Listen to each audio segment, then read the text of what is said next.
अम्बत्वामनुसन्दधामि भगवद्गीते भवद्वेषिणीम्। नमोऽस्तु ते व्यासविशालबुद्धे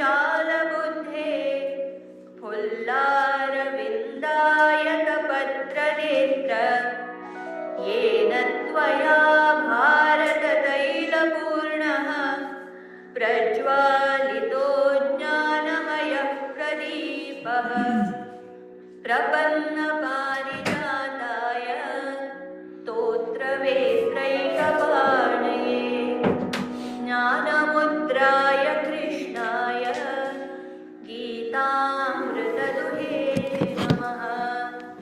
सर्वोपनिषदो गावो दोग्धा गोपालनन्दनः पार्थो वत्सः सुधीर्भोक्ता दुग्धं गीतामृतं महत्।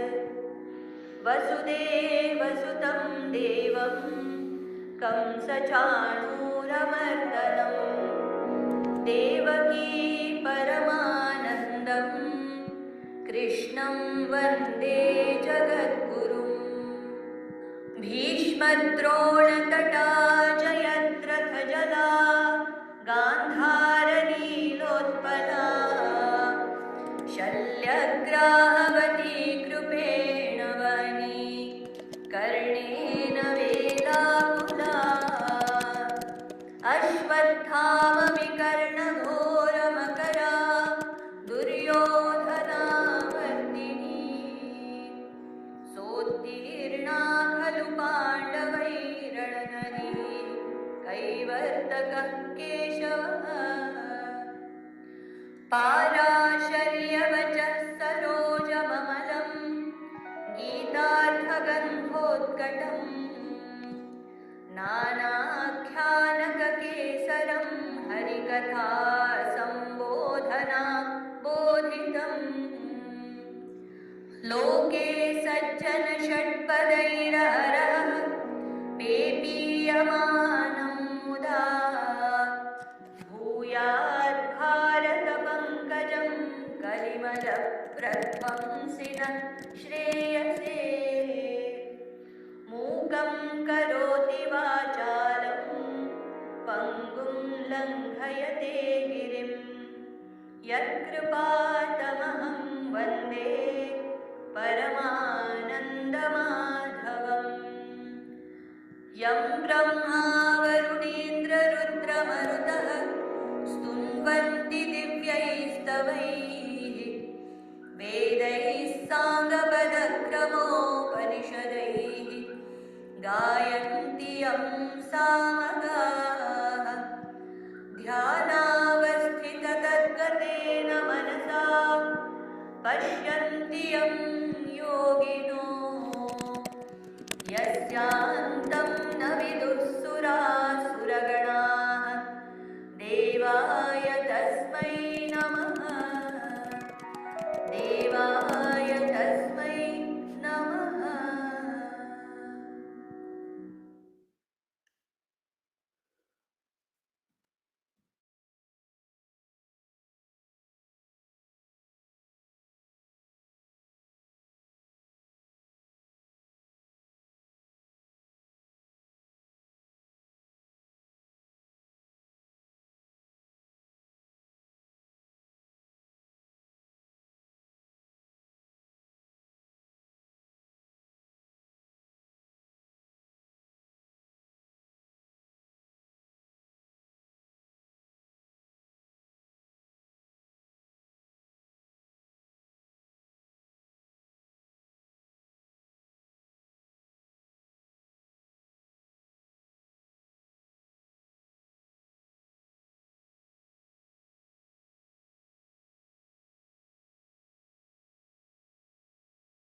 Hari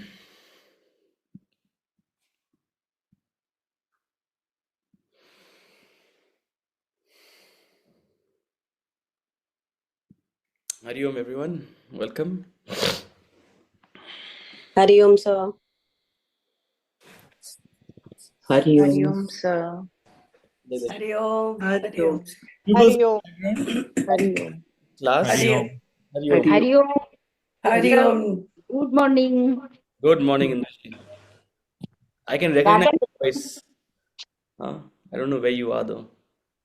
सब खूब खुशी हो रही है गीता शुरू हो रही है तुम्हारे से हाँ जी, मुझे भी बहुत so खुशी है। delighted so हाँ जी, delighted Hari Om, sir. Hari Om, Hari Om. Okay, I think we'll just wait for another minute for people to trickle in.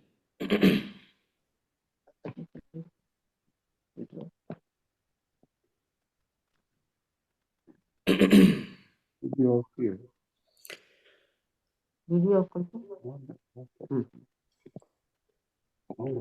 Is Yashoji here? Is Yasho here? Hari Om. Hari Om, Hari Om. I was going to ask everyone to turn on their videos, so I was remembering you. No, I'm a bit 1 minute late. I'm sorry. No issues.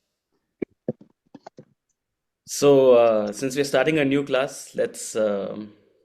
I always say it's not mandatory to turn on your video, but it's also nice for me not to speak to a screen. So,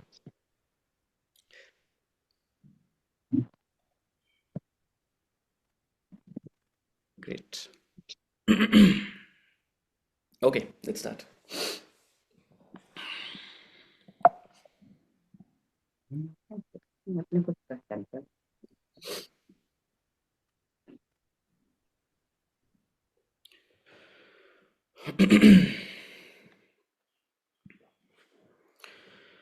Om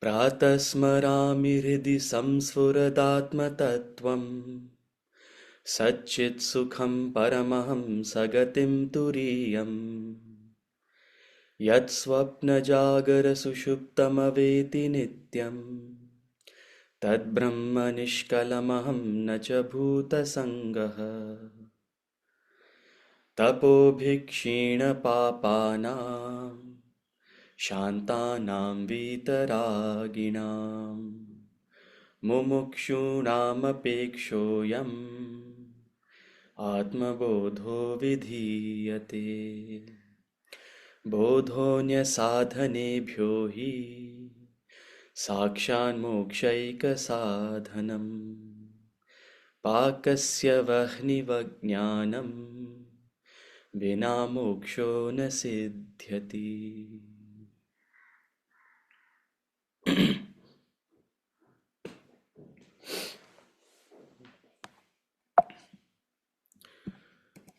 Okay, welcome everyone to our inaugural class of the Bhagavad Gita.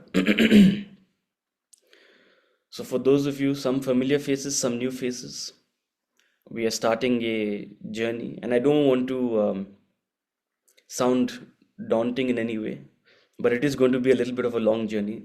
Those of you who are looking for a crash course or something quick, uh, you can get that from me separately. But this particular forum is for a slow, steady study of the Bhagavad Gita. We meet 2 times a week. Um, and one of the reasons I keep it 2 times a week is because, say, if I'm traveling or there are other commitments, at least we get to see each other once a week. But I'm committed to meeting 2 times a week on Tuesdays and Thursdays. And we'll go verse by verse, we'll go gradually, we'll go slowly, and you'll see every other chapter there are repetitions after repetitions because that's the nature of the text, right? The idea is here not to cover the length and breadth of the text necessarily, but to actually slowly consider, contemplate, and imbibe the knowledge and the philosophy that is in this enormous, wonderful text. Again, for those of you who are new, The nature of these classes is bi-directional. I invite questions. In fact, going forward, once we start sort of engaging, the beginning of every class will be open to question and answers. The assumption being that you have some pending thoughts from the previous class, and you perhaps have read and contemplated upon something yourself and are coming up with some thoughts of your own. Yeah. So the beginning of every class is open for questions. And even while I'm speaking, if there's something that you really want to pause me and ask, you can definitely raise your hand, and I'll give you a chance to either share your question or even share your thought. If something is really pressing to share, we have some people who always share their thoughts. So feel free to do that as well. Also, yeah, just be mindful. Uh, Mute your mic if you're not speaking. Um, I think now all of us across generations are used to Zoom and all these softwares.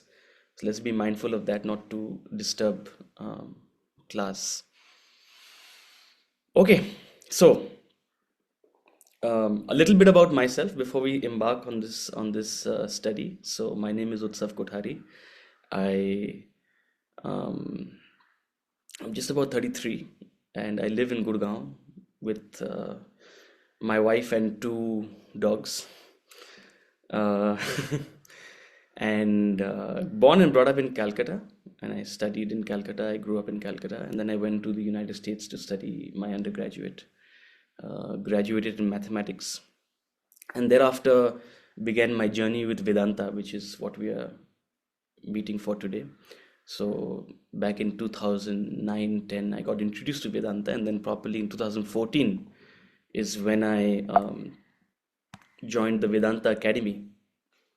So not a very nice photo of the academy, without, but I promise to share a better one perhaps later.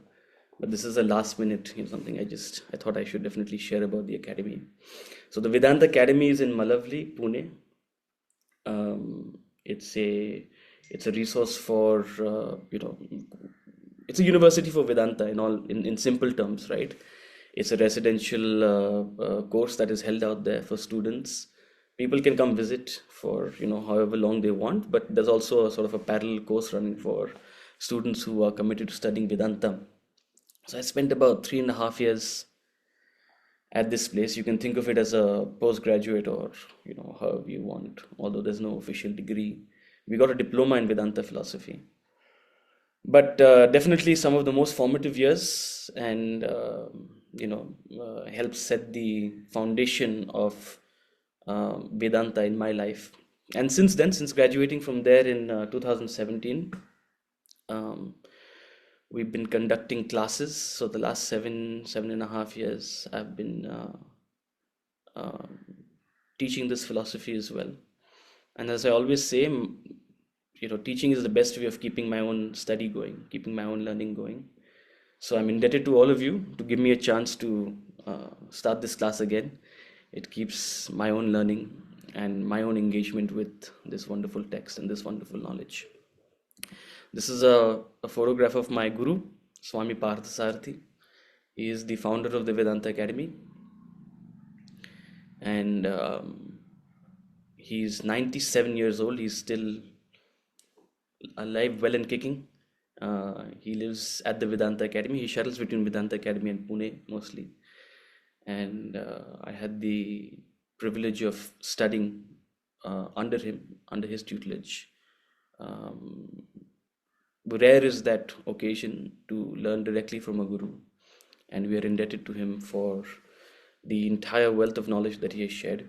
So, in particular, the Bhagavad Gita is a thousands of year old text, and the way in which you and I study it, wherever you'll study it across the world, will be in the form of a commentary, right? Commentaries written by philosophers, teachers of this knowledge. So of course there are original commentaries by Adi Shankaracharyas of the world, and then there are English commentaries written by a host of gurus, sort of more modern contemporary gurus.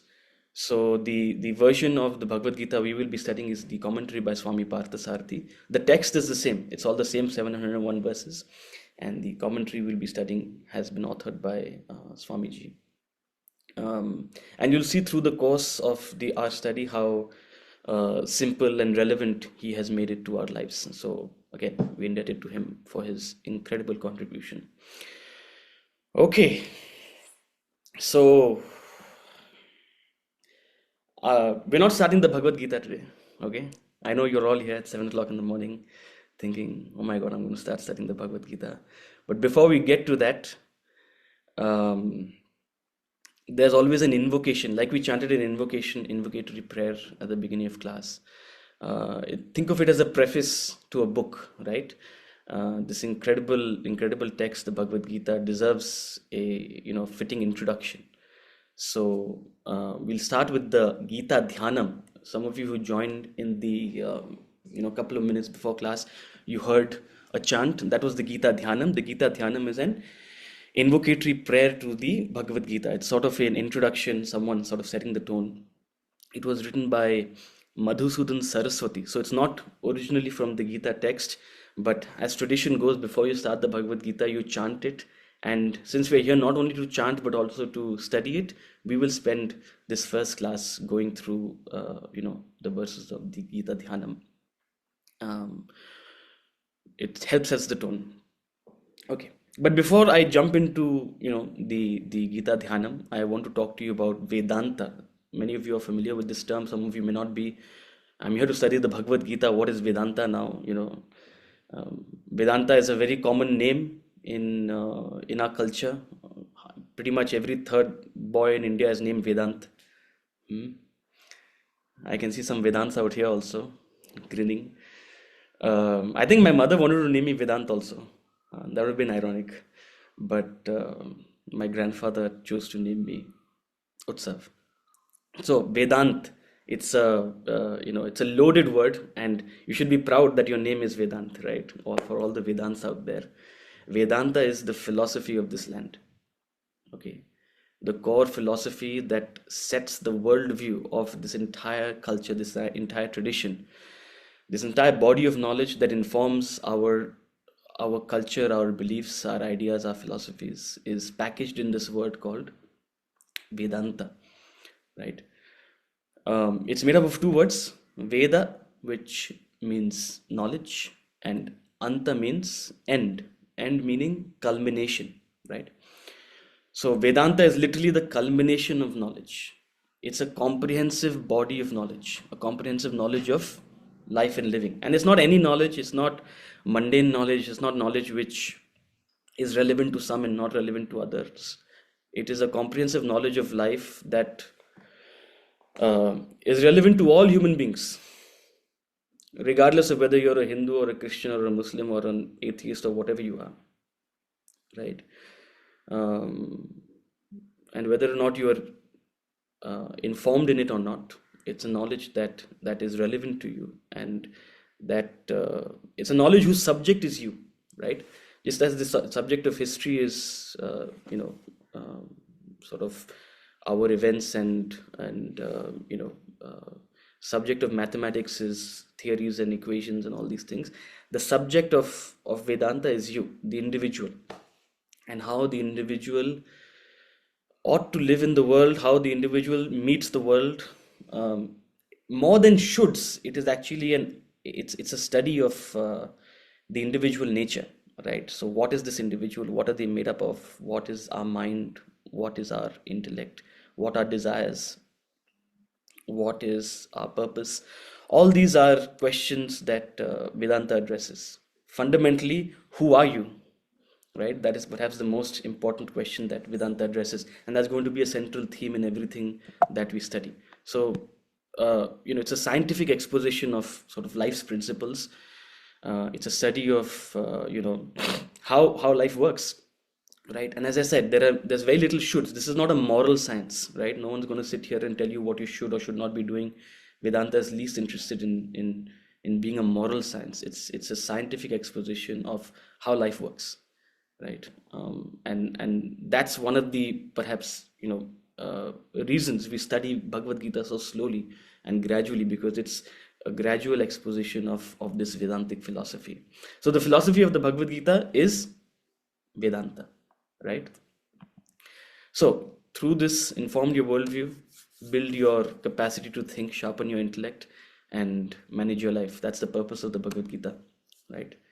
Helps you live your life, be the best version of you, and enjoy through your journeys, your growth, your changes, your metamorphosis, right?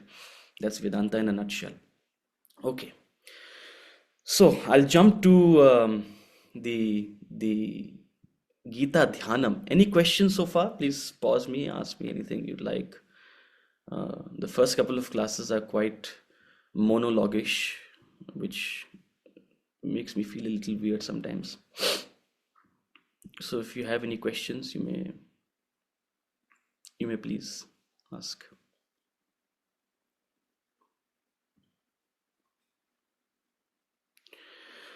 Okay, so I hope some of you got the chance to check out the Bhagavad Gita book online.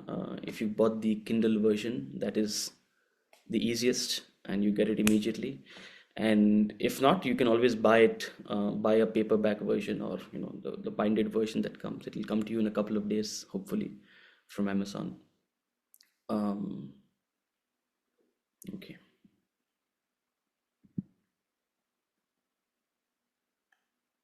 Okay. So the invocation to the Bhagavad Gita is called the Gita Dhyanam, and here we begin our study of the Gita Dhyanam, the Dhyana Shlokas, as they are called, right? An invocation in general is a it's a useful plank, if you may call it, or something that grabs the mind's attention, right? The moment you chant the invocation, the mind sort of comes into a certain attention. We all have come from a variety of experiences to this classroom currently. Some of us may have been up for a couple of hours. Some of us have maybe just got up and are groggy or whatever. And invocation sort of brings us, into place. And it brings the mind's attention to sort of the subject which we are going to study. That's the role, very important role of an invocation. In addition to, of course, celebrating the text, what we're studying. So we'll start with verse 1. The way it works is we'll chant it twice. I'll chant it once, right? And then you're free to sort of join me as we chant the verse again the second time. Put yourselves on mute, otherwise it's very difficult for me to chant, because your voice comes maybe a second or two after me, so I get a little confused while chanting. Okay. Om Parthaya Pratibodhitam Bhagavata Narayanena Swayam Vyasena Gratitam Purana Munina Madhye Mahabharatam Advaitamritavarshinim Bhagavatim Ashtadashadhyayini Amba Tvamanusandadhami Bhagavad Gite Bhavadveshini.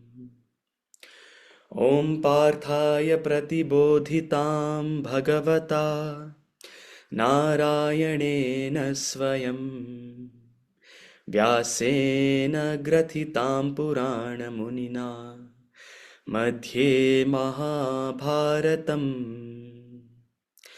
Advaitamritavarshinim Bhagavatim Ashtadashadhyayini Amba Tvamanusandadhami Bhagavad Gite Bhavadveshini. Om Parthaya, to Partha Pratibodhitam, this knowledge is taught. O Mother Bhagavad Gita, by which Arjuna was enlightened by Lord Narayana himself. Just pardon this text. I only noticed it this morning because we don't usually use this particular book, but for some reason Kindle has really messed up, all the Sanskrit words. So if you'll notice, I'm just highlighting these, and initially I thought it won't be annoying, but it's really annoying because all Gitas have become Gatas, and Narayana is, spelled funnily. So all Sanskrit words have been transliterated, incorrectly in this particular version. Try to ignore it. It's not there in the Bhagavad Gita, which we will be, also um, projecting. But anyway, O Mother Bhagavad Gita, by which Arjuna was enlightened by Lord Narayana himself, which was composed and placed in the middle of the Mahabharata by the ancient sage Vyasa, which showers the nectar of non-duality, which is glorious, which contains 18 chapters, which is an antidote to samsara, terrestrial entanglement. I constantly meditate upon thee.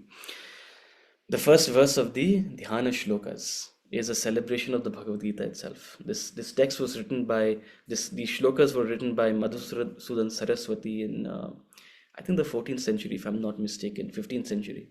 So this was the starting of the Bhakti movement, right? The Bhakti movement in this country. In fact, the way we know Bhakti today is largely largely a product of that movement about 500-600 years ago. Before that, the way in which we celebrated, the way in which we sort of had spiritual engagements were very different, right? So it was only apt that here's a timeless text that was infused with the spirit of bhakti. So during this bhakti movement, Madhusudan Saraswati, a scholar, a sage, wrote these verses to celebrate in a spirit of devotion the Bhagavad Gita. So the first word is Om. Om is the central theme of this entire knowledge, this entire philosophy. Om is an encapsulation of the supreme reality. Om is an indication of the truth, which we all seek. That's why, even though we may or may not understand it, we chant it as a reminder. For those who don't know it, just chant it. For those who know it, it's a reminder, right? So everything we're discussing, all this knowledge, all our endeavors, all our efforts are all guided towards Om. And that's why this entire text, or in fact many prayers you may chant, right? Many rituals you do at home, you may do a Lakshmi Puja or a Ganesh Puja, you may chant innumerable verses. Most of them begin with Om, right? Om, Om Mother Bhagavad Gita. The Gita ji has been given the position of a mother. A mother is one who takes care of us. A mother is one who endears us, nourishes us, nurtures us. A mother is perhaps the closest to us, right? We are tied to the mother through the metaphorical umbilical cord, as it were. So for all of us, the Bhagavad Gita is our mother.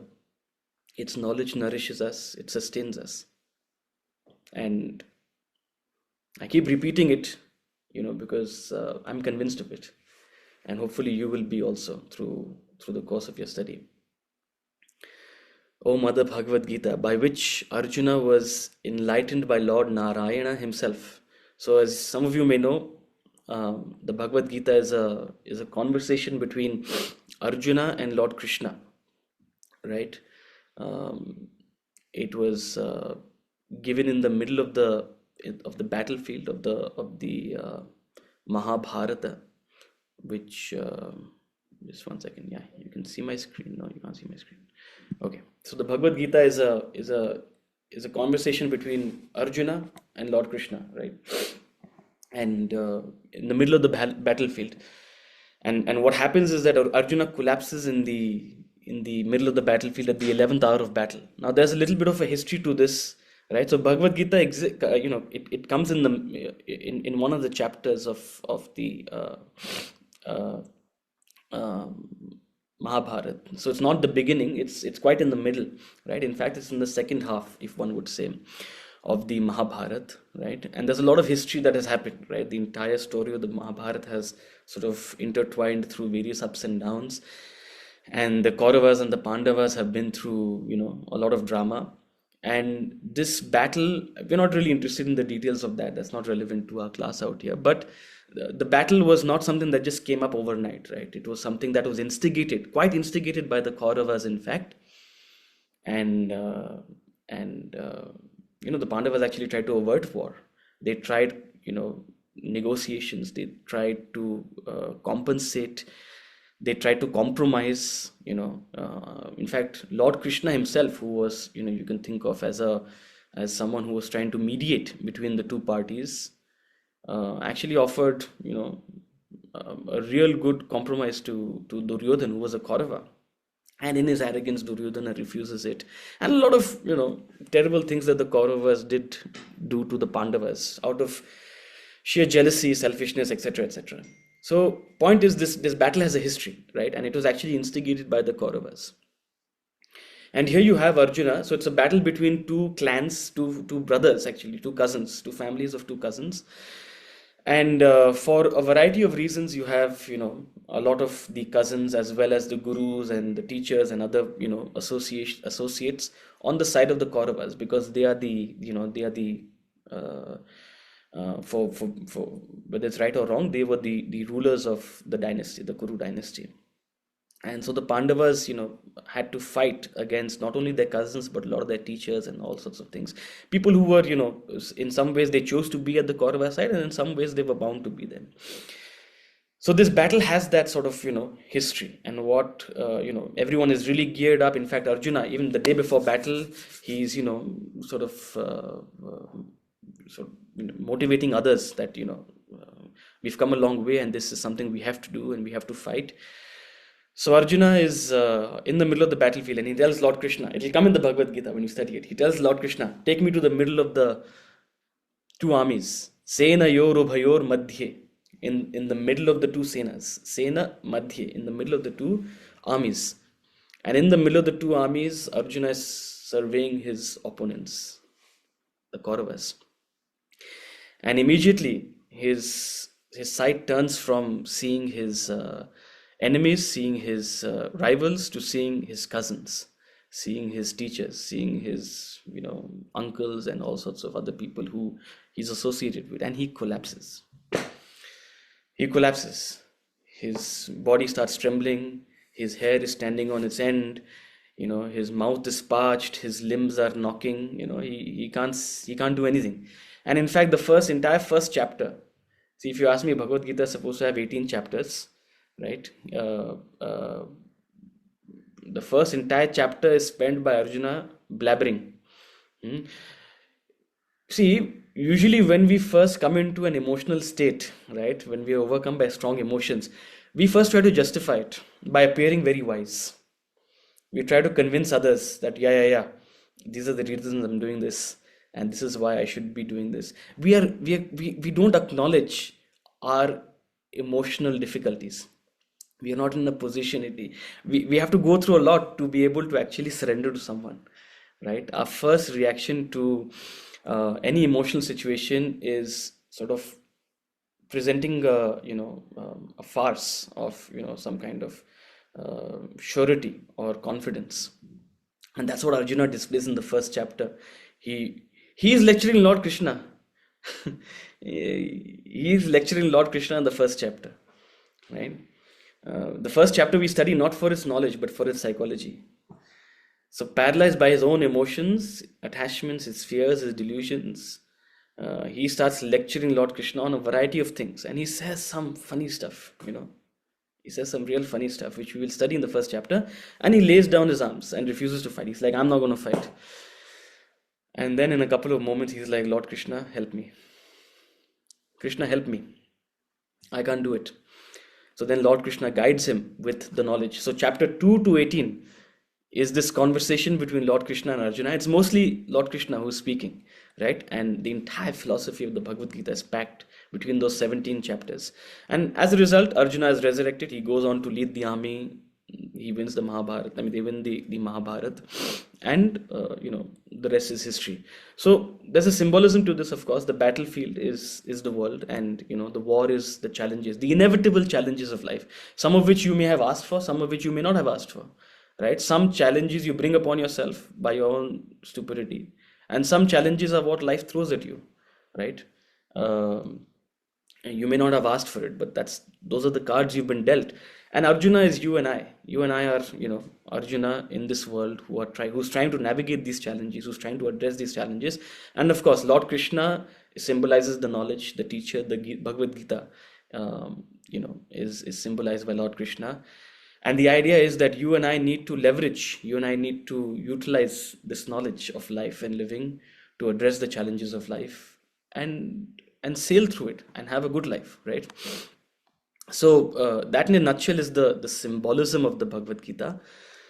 And that's what he's referring to. So by which Arjuna was enlightened by Lord Krishna himself, which was composed in the middle of the Mahabharata, right? So as I said, in between the two armies, it was composed by the ancient sage Vyasa.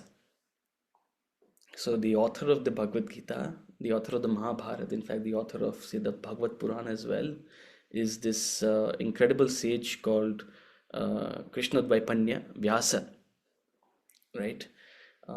He's a very mystical figure, and it's quite incredible to think of someone who can come up with so much of brilliance in their lifetime. So he's no less than a god himself, right? An incredible contributor to this body of knowledge, this philosophy, having put it together really. So the ancient sage Vyasa, in fact, there's a verse which is going to be celebrating Vyasa as well. So the Bhagavad Gita, composed in the middle of the Mahabharata by Vyasa, which showers the nectar of non-duality, Advaitam. Advaita is a branch of Vedanta philosophy, non-duality.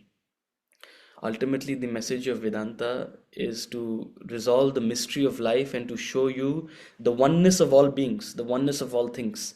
That's where this term Advaita, non-duality, comes from.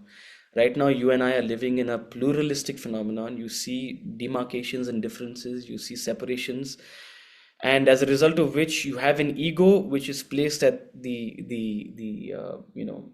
at odds with others, right? There's a sense of otherness that you and I experience. Through the study of Vedanta, through the study of Bhagavad Gita, we dissolve this ego and we're able to merge into the oneness, which is Advaita, right? So the nectar of non-duality, which he's referring to, which is glorious. The word used for glorious out here, I just want to highlight this out here, and this is why we spend a lot of time in these verses. I thought I'll complete the 7-8 verses on the first day. I'm still stuck on the first one. But I want to spend a moment, right? On the word glorious, right? So the word glorious, the actual Sanskrit word is Bhagavatim. The actual Sanskrit word is Bhagavatim. Bhagavat means godly. The Bhagavad Gita, the Lord's Gita, the Lord's song. So Bhagavat means belonging to God, of God. So Bhagavatim is actually godly, and godly has been translated as glorious, right? One may question, is the Bhagavad Gita glorious because Lord Krishna gave it out, or is Lord Krishna glorious because he gave out the Bhagavad Gita?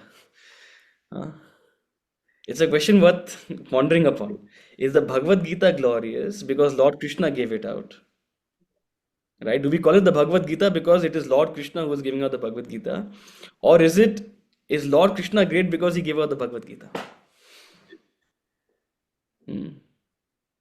All the bhaktas will be like, no, it's glorious because Lord Krishna gave it out, right? It's both, right? If you ask me, it's both.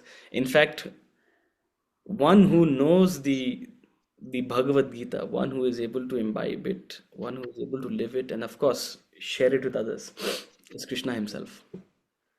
Anyone who speaks these incredible words of wisdom is able to live by them, is Bhagavati, is glorious himself. In this tradition, not only do we pray to our gods and goddesses. Not only do we celebrate them, but we also strive to become them. So just as a name Vedant exists in our culture, there is also various names I can see out here as well, right? We give our children the names of gods and goddesses. We give our children the names of gods and goddesses. We call them Ram, Krishna, Shiv, Vishnu, Mahesh. We give them these names because that is what we are. That is what we are capable of becoming. We are capable of becoming glorious. We're capable of becoming godly if we are able to imbibe and grow with this knowledge, right? So Vedanta actually celebrates your own spiritual growth, and your spiritual growth, this journey is so potent. It can take you from being an ordinary nobody to uh, godly virtues themselves, right? To make you glorious itself. So glory comes from this godliness is glorious. Which is glorious, which contains 18 chapters. The Bhagavad Gita is, 701 verses are divided into 18 chapters, um, which is an antidote to samsara, terrestrial entanglement. You and I are entangled in these terrestrial matters, whether it's material matters, whether it's physical issues, whether it's emotional problems, whether it's um, relationships, whether it's workplace, all sorts of terrestrial entanglements we are caught up in. Mm, with family, with siblings, with property, with business, with friends, with strangers, God, no, with our neighbors, huh? Parking problems. People fight over each other. They beat each other up in Delhi over parking problems. Terrestrial entanglement. This is what is meant by samsara. How do you free yourself from this unnecessary entanglement? It doesn't have to be. So the problem is we blame the world, that the world is problematic, the world has a problem, the world is entangling, the world is challenging. No, it's your own stupidity that is entangling you. And here is a knowledge which helps you disentangle yourself. You don't have to be entangled. Hmm? You don't have to be entangled. At least having studied this knowledge and you know brought a little bit of it to my life, um, you just see how much of complications are unnecessary in life. Uh, it's a breeze. It becomes a breeze, to put it in contemporary terms.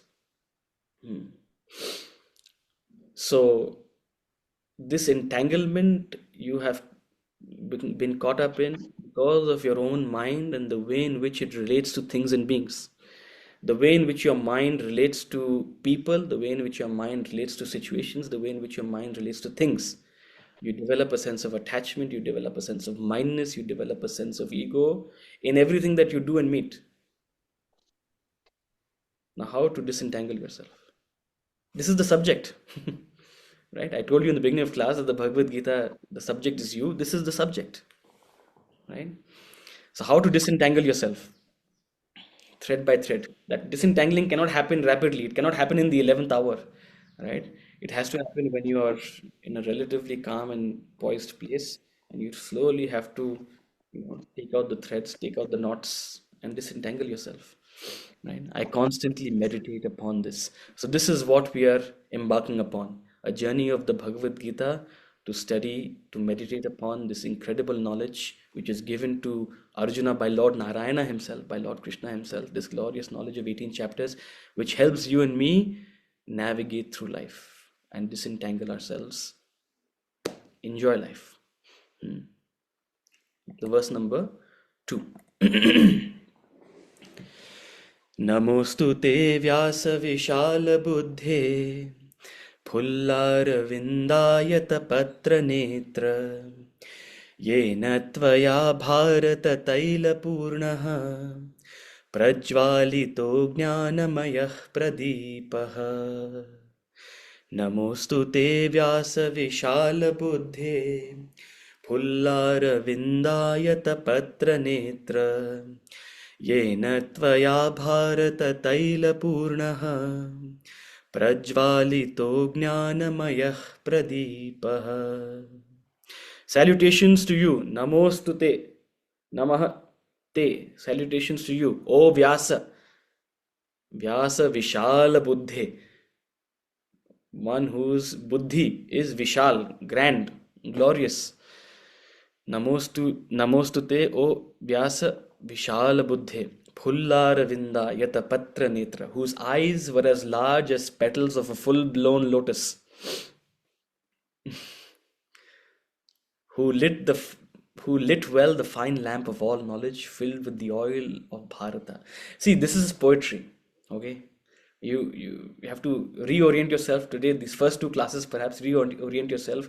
We are going to be in a spirit of bhakti, celebrating the Bhagavad Gita. So, having celebrated the Bhagavad Gita, now we're talking about Vyasa, the author of the Gita. We're saluting him. First of all, the most glorious thing about Vyasa is Vishala Buddhe, glorious intellect.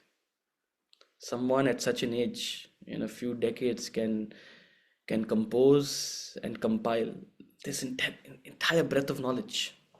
Right now, there are some schools of thought which believe Vyasa wasn't one person; it was a a lineage, and of course there are several identities which have been attributed to Vyasa. But in particular, at least the Bhagavad Gita and the Srimad Bhagavatam, right? People are confused between Bhagavad Gita and Bhagavatam. Bhagavatam is a separate text, and Bhagavad Gita is a portion of the Mahabharata. So the entire Mahabharata and the Srimad Bhagavatam was at least composed, we know, by Krishna Dvaipanya, Vyasa. Vishala Buddhi, incredible. See, to know something is intellectually, it requires some effort. To imbibe it requires a lot of effort, and to have the art of communicating it, composing it, is an enormous task. Right? It's an incredible task. It's a real challenge in pedagogy to compose so succinctly this knowledge. So that's why we celebrate Vyasa, one with a vast intellect, Vishala Buddhe, whose eyes were as large as petals of a full-blown lotus. For the longest time, I would laugh at this. I was like, what is he saying? What does he mean by full-blown lotus? And then I think a couple of years ago, I was doing Lakshmi Puja Diwali Puja at our house, and our Panditji, he got a wonderful lotus flower whose petals were really big, and suddenly it struck me what it meant. Whose eyes were as large as petals of a full-blown lotus. These petals are, first of all, they're very silky and they're nicely curved. They're beautiful. I don't know if you've ever held a nice, beautiful lotus in your hand. It's a wonderful flower. So that moment it struck me, oh, this is what he means. Whose eyes are as large as petals of a full-blown lotus. He's very attractive. He's got a magnetic personality. He's not droopy, drowsy. He's not an armchair philosopher. You think of philosophers as someone who are very stingy, who stay in dusty rooms, away from everyone, everything, who don't like to engage with people. No. Here is an attractive personality who is, his eyes are nice and shining, right? He's someone who perhaps is a treat to be around. So not only is his intellect vast, but his personality, his physical appearance is also very attractive. And of course, all of this is well and good, but what is his contribution? His contribution is this entire body of knowledge. So he has lit the lamp, he has lit the fine lamp of all knowledge and filled with the oil of Bharata. Right? So this entire tradition, this entire culture of Bharata, this entire nation that we are, Bharat, it stands upon the edifice of this culture, this philosophy, Vedanta, which has been provided to us by Vyasa. So he is the guy who put the foundation of the building you're living in. The culture that has survived for thousands and thousands of years. One of the undeniable masons who laid the foundation was sage Vyasa. So salutations to Vyasa. And once we're done with Vyasa, we come to Lord Krishna himself. So the next 3-4 verses are celebrating Lord Krishna. It's still 7:48. I feel like I'm talking so much. Usually I don't talk so much, in the classes. I take a lot of pauses. Sometimes there are some comments. So it's still 7:48. I'm thinking, oh my God. So please, people, feel free to, ask me something or pause. I don't know if you have any questions or thoughts or you'd like to share something. Let me just slow down also. Okay, so verse number 3 onwards, we celebrate Lord Krishna. Prapanna parijataya totra vetraikapanaye ज्ञानमुद्राय कृष्णाय गीतामृतदुहे नमः प्रपन्नपारिजाताय तोत्रवेत्रैकपाणये ज्ञानमुद्राय कृष्णाय गीतामृतदुहे नमः. Salutations to Krishna, who holds a cane in one hand and shows the Jnana Mudra, the symbol of wisdom, in the other hand, who is Parijata, the tree of fulfillment, to those who surrender to him, who has milked the nectar of Gita. Gita Amrita Duhe Namaha. Prapanna Parijataya Totra Vetrai Kapanaye Jnana Mudraya Krishnaya Gita Amrita Duhe Namaha. Lord Krishna, the centerpiece of the Bhagavad Gita, the main character. He should be the main character of your life. He should be your best friend. But seriously, again, in contemporary colloquial terms, one of the coolest personalities you can come across, right? See, I mentioned the Bhagavatam, and this is exactly why Sage Vyasa wrote it, right? Sage Vyasa first composed the Mahabharata, and he said, oh my God, I have composed such a great body of knowledge with the Bhagavad Gita in it. People are going to be so benefited, but yet I feel very discontent. This is Sage Vyasa. He writes this in the Srimad Bhagavatam, right? Sage Vyasa writes this in third person. He says, I feel very discontent because I feel like while I have talked a lot about what Lord Krishna talks about, I have not quite celebrated Krishna himself.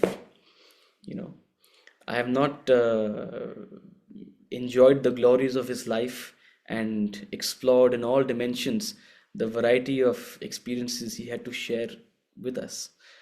So the Srimad Bhagavatam is actually a text on Krishna's life, of course, along with the other incarnations of Vishnu as well. So you get to see the length and breadth of Krishna's life in the Srimad Bhagavatam and all sorts of different episodes and things like that. And it's wonderful to read these stories.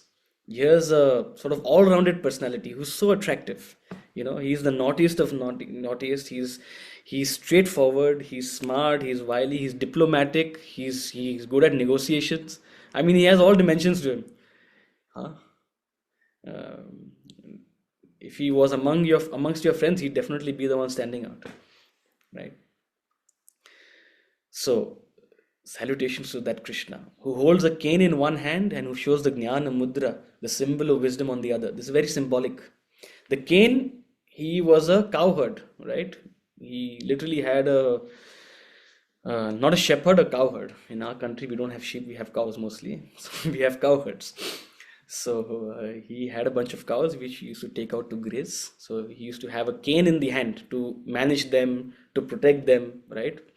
And on the other hand, he's showing the Jnana Mudra. So the cane in one hand represents your worldly engagements. What do you do? You're a businessman, you're a teacher, you're a preacher, you're whatever you are, right? You're a scientist, you're a scholar. All your engagements in the world is represented by the cane, right? If I were to ask you who you are and you'll give me your biodata and you'll give me your CV, what you post on LinkedIn is the cane in your hand, right? And the Jnana Mudra represents the spiritual path, right? It represents the spiritual journey. So here's Krishna, who's doing both, who's living this outer life with the cane in one hand and who's living this inner life, the spiritual life, with the Jnana Mudra, and he's perfected them. Krishna is an example. People ask me, what's the balance between worldly life and spiritual life? I say, there's no balance. What are you trying to balance? Huh? There's no balance. You learn the knowledge of Krishna and you'll be able to live both perfectly, right? Both blend into each other and they blend beautifully once you're able to imbibe the knowledge of Krishna. So Krishna is this personality who's managing both the outer and the inner life perfectly. The cane in one hand and the Jnana Mudra, who is Parijata, the tree of fulfillment to those who surrender to him. Parijata literally is a mythological tree, and the idea is those who stand under it get whatever they wish for, right? You must have come across so many of these things. People throw coins into a fountain, people stand under something, people do, tie something to something.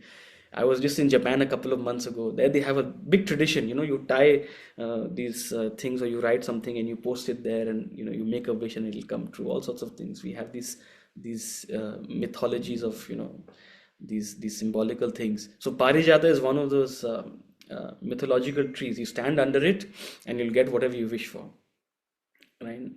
Now people are going to ask, where is Parijata? I want to go to Parijata. I want to stand under it. It's in some secluded place. People will go looking for it.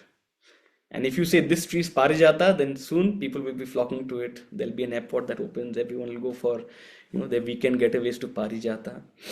There'll be rituals developed around it. Now I don't know where Parijata is. Actually, I know where Parijata is. Right? Parijata is Krishna. That's what he's saying in this word. Krishna is Parijata. He is the tree of fulfillment to those who surrender to him.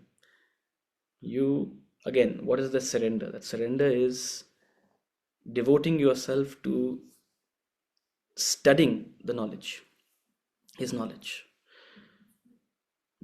We often say, हम कृष्ण को मानते हैं, but हम कृष्ण की नहीं मानते. हम कृष्ण को मानते हैं, हम कृष्ण की नहीं मानते. हम कृष्ण की मानने लग गए तो भाई it'll be सतयुग. बट हम कृष्ण को मानते हैं, हम कृष्ण की नहीं मानते, इसलिए हम कलयुग में हैं, राइट? आप अगर कृष्ण की मानने लगो, जो भगवान कृष्ण ने कहा है, जो पढ़ाया है, जो समझाया है, if you surrender to him and imbibe the wisdom he has to share with you, you'll be a fulfilled person. See, there are two ways of being fulfilled. One is getting everything you ask for, right? Getting everything you ask for. I want this, boom. You draw it on a piece of paper and it'll appear in front of you. You rub the genie and it'll appear in front of you. That's one way to get whatever you wish for. Another way to get whatever you wish for is to not have any wishes. Another way to be fulfilled is to not have any need. And let me tell you, that's far more gratifying. It's unbearably light when you have no wish, when you have no fancies, when you have no whims, when you have no uncontrollable desires. You're free. You're light. You're meandering through life like an autumn leaf, enjoying the breeze. So the wisdom of Krishna makes you that autumn leaf. You're able to enjoy the wind of life. You're totally fulfilled.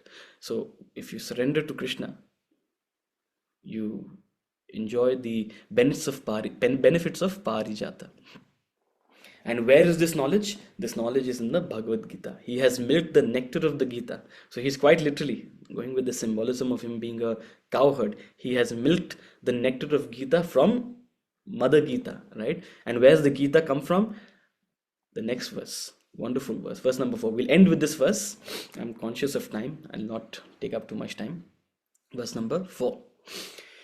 Sarvopanishado gavo Dogdha Gopalanandanaha Partho Vatsasudhir Bhokta Dogdham Gitamritam Mahat Sarvopanishado Gavo Dogdha Gopalanandanaha Partho Vatsa Sudhir Bhokta Dugdham Gitamritam Mahat. All the Upanishads are cows. Sarva Upanishado Gavo. Dogdha Gopalanandana. Gopalanandana. Krishna himself is the Dogdha. He's the milker. Partho Vatsa. Partha is Arjuna. Partha is another name for Arjuna. Partha is the son of Pritha, which is another name for Kunti. Uh, so Partho Vatsa. Partha is the calf. So the Upanishad is the cow. Partha is the calf. Arjuna is Krishna is the milker. Very interesting. The pure intellect, the enjoyer, and the supreme nectar of the Gita is the milk. So get this symbolism. The cow is the Upanishad. So I use the term Vedanta. Vedanta philosophy is nothing but a collection of texts called the Upanishads, right? If something is explained in a chapter in the Bhagavad Gita, it's explained in a single verse in the Upanishad, right? The Upanishad is an extremely terse body of knowledge which is elaborated in the Gita and then which is further elaborated in the commentaries that you're reading today, right? So think of the Upanishad as the most terse, most it's the most concentrated form of the philosophy. They're the cows, and the milk of those cows, what's flowing from them, what's elaborated from them, is the Bhagavad Gita, the philosophy of the Bhagavad Gita. Now, who is taking out the milk? It's Lord Krishna himself. And who's listening to the Bhagavad Gita? Who's listening to the Bhagavad Gita? It's Arjuna who's listening to the Bhagavad Gita, right? That's what we all think. Arjuna's listening to the Bhagavad Gita. He's so great, he's so special, he's so lucky. Lord Krishna himself gave him the Bhagavad Gita. See, if you know the history, nothing happened to Arjuna. The fellow, he was mesmerized for a couple of hours. He fought the battle for a couple of days. And after the battle, he comes to Krishna. He's like, hey, what is all that stuff you were talking about? Some cool stuff you told me about. Can you repeat it? And Lord Krishna is like, forget it. That was for you then. You needed it. So nothing happened. Arjuna didn't suddenly become an enlightened person. That's not how it works, right? You have to slowly, gradually imbibe it. So Partha is just the calf. See, if you're familiar with farming, the calf is given a little bit of the milk. When you milk the cow, it'll take out 5-6 liters of milk or whatever. Poor calf is given a little bit of milk. It's quite cruel actually. It's given a little bit of milk that it needs. But the rest of the milk is enjoyed by you and me, the farm owners. So, Partho Vatsa Sudhir Bhokta. Who is the actual Bhokta? Who is the actual enjoyer of the Bhagavad Gita? Who is the actual beneficiary of the Bhagavad Gita? Is you and me, who are studying it gradually, slowly, patiently, in a peaceful environment, not in the middle of a battlefield. The Bhagavad Gita is not meant to be studied when everything in life is breaking down, when things are shattering.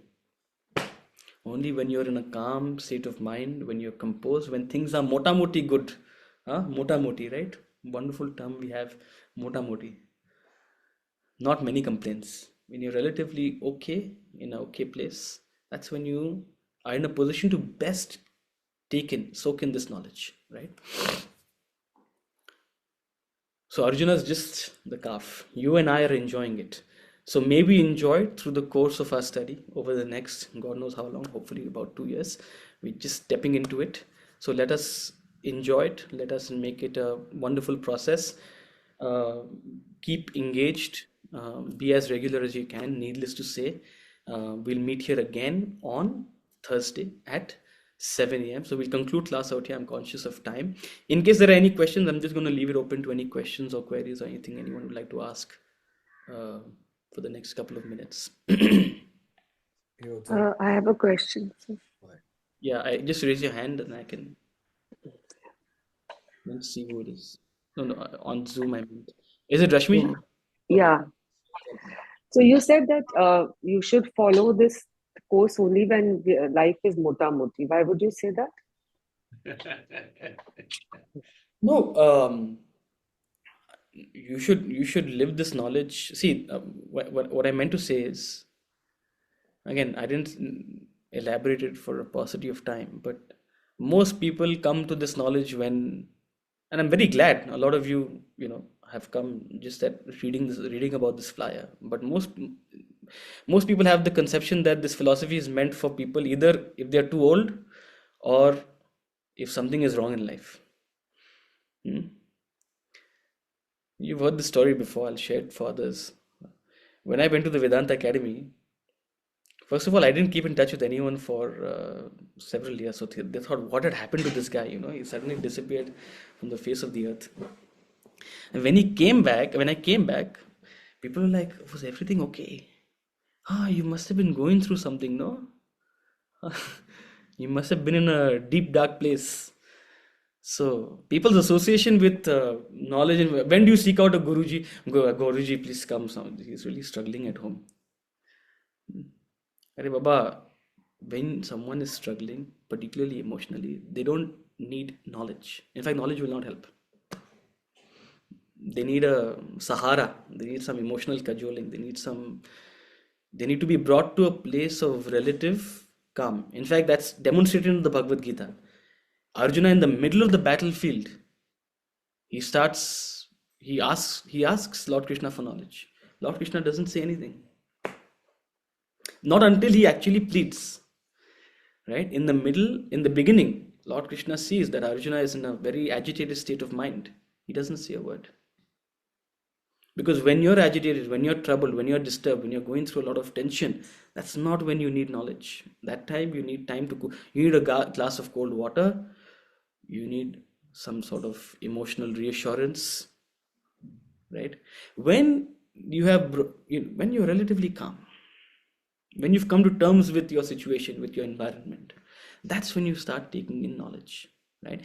This knowledge is meant to be applied in the 11th hour of battle. It's not meant to be learnt in the 11th hour of battle. Right? The idea is you and I should learn it when we are nice and calm and cozy, when we're in the shelter. In fact, that's why we have this concept of a gurukul. When someone is in their formative years under the shelter of their parents, where they don't have the tension and stress of the life, you take in this knowledge because it's meant to be tested when you are out there facing the challenges, but it's not meant to be studied when you're facing the challenges, right? That's why we studied early hours of the morning, because you're relatively calm at this time. After 9 a.m., you'll start getting calls, your mind will go somewhere else, the markets are open, this is happening, that is happening, your contractors are calling you, people from your work, you're in an agitated state, you're distracted. That's one of the reasons I don't take class in the evening, because people are just bogged down with the whole day's work, they're dull, or they're still receiving calls from work, they get caught up, they get late. I myself get caught up and late, right? So that's why we study it in a relatively calm and peaceful time when we are settled, right? So it's not that you shouldn't give it to anyone. I'm saying ideally it is meant when you are in a place of relative poise, right? Yeah. Any other thoughts? Thank you, sir. And you mentioned the beauty of the lotus. The beauty of the lotus and the purity of it is associated with great peoples like Adhar Kamal, Charan Kamal, Nayan Kamal. Correct. So associated with every beautiful thing. Indeed. Yeah, it's considered to be perhaps the most glorious of all flowers, right? In all our rituals as well, getting a lotus to offer to the Lord, and particularly a lotus that is blooming and very, very, very good is considered very auspicious for that reason, right? So it's a symbolism. It's a symbolism, and it is indeed a beautiful flower. So why not celebrate it? Yeah. Hanji, Geeta ji, you have a question? I have a side comment only. Hanji. I put a plant, Parijat, very small, 1 year back, and it has become a very big tree inside my house actually. And it is giving so many flowers, and everybody who comes, he says, very auspicious tree is this. And I'm surprised what to do now, because I thought it is a plant and I put it in the garden. Very small, bagia kind of. And it has become a very huge tree actually. So you're And too so fulfilled many now. flowers, carpet of flowers is there. Yeah, we are interested in Krishna Parijata. Uh, but hopefully you find a nice place to plant it. Please don't keep it in a small pot. Its roots will it'll struggle. Yeah, wonderful. Thank you. Yes, any other thoughts or questions? Pace with the book that you recommended us. Sorry, Can you hear Vedant? me? Yeah. Am I audible? Yeah, you're audible. Okay, so I'm trying to match your pace with the book that you recommended us. So the verse one, chapter one of verse one is Dishta That's Rashtra the Bhagavad Asking Gita. Sanaji. So That's the what? Bhagavad Gita. So I So must have missed the first part of it. So what are we reading here? Is you're it reading the Vedanta? Gita Dhyanam, which is an Okay. invocation to the Bhagavad Gita. So as I confessed that we're not starting with the Bhagavad Gita today, we are starting with the invocation. So the tradition is that before you start the Bhagavad Gita, you read these verses of the Gita Dhyana. It's not very long, don't worry, we'll get to the Bhagavad Gita soon. But perhaps today and then the next class, we will cover the Gita Dhyanam, uh, Okay, I see what you're saying. which is Got sort of it. a devotional celebration to the Bhagavad Gita. Perfect. So, Anju ji, yes. hi, this is Anju. So, the part that touched me the most today's class, I think, was the one where you said that get over your needs. Hmm. How to achieve, like, get what you want. Basically, one of the paths is just to get over it. Hmm. I think that was a beautiful way of putting it. Yeah, that's true fulfillment. And also it's not something that Yeah. you should force upon yourself, right? People have this thing that, oh, that means you should deny yourself things. No, that's actually counterintuitive to what we are trying to say. Entire philosophy is not to deny yourself. The entire philosophy is to actually slowly grow above it. Just like an adult grows over toys, grows over It's a childish. slow process over the years. Process indeed. Yeah. And that's and and when you grow above things, then you're able to enjoy life with or without it, right? That's the True. True. That was very nice. Thank you. okay. Thank you so much for joining, and we'll see you again on Thursday, 7 a.m. same time. I hope the morning classes, they're a little bit of a challenge, I'm sure, for some people, but this is the level of commitment. If you're able to come early in the morning, you'll definitely get the best of this. Thank you so much, Utsav. Thank you. Wonderful session. Thank And you. getting up early is not a challenge at all. Thank you. Thank you. Thank you. Thank Thank you. you. Thank you. Thank you. So much, sir.